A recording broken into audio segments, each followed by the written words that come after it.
Namibia and other African countries used almost all platforms during the 78th UNGA that saw African countries to intensify their calls for the continent to have an equal representation. The Namibian side event, attended by heads of mission from Africa, UN and other stakeholders, discussed proposal of specific reforms to improve the effectiveness and legitimacy of the UN, particularly around the areas of the UN Security Council representation, the role of the General Assembly and other UN organs, as well as the international financial system. Namibia's position is that the current system is outdated and does not reflect the realities of the 21st century, especially where demographics are concerned. Africa today has more than 1.3 billion inhabitants, the majority of whom are young people. And the continent is experiencing rapid growth. However, Africa is still underrepresented in major international institutions such as the UN Security Council, Bretton Woods Institution, and the World Trade Organization. This means that Africa has less to say in decisions that affect her. The overdue reform should also aim to rebuild and trust the multilateral system and reaffirm various principles, including those of the UN Charter. Therefore, we need to be deeply reflect and ask ourselves through thought-provoking questions on this type of multilateralism system that will work for us and provide us with sustainable peace to spare socio-economic development.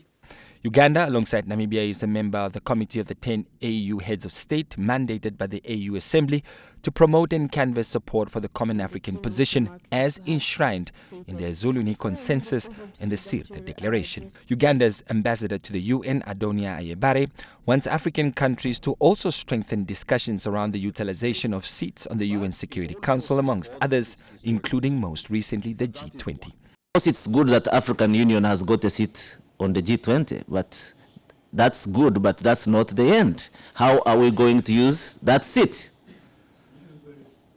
Is it going to really be, whoever is representing us, are we going to have meetings before somebody who represents us go to the G20? We need to look at that. The think tank body, Amani Africa, hopes to shape the perspectives among African peoples on how to manage the multilateral system on a humanitarian basis and help them formulate the right questions. And together with that, obviously, is also the important question of, as Africa, with its being the largest bloc in the UN, how can Africa ensure that the UN remains and its role is reaffirmed as the main global arena for policy making?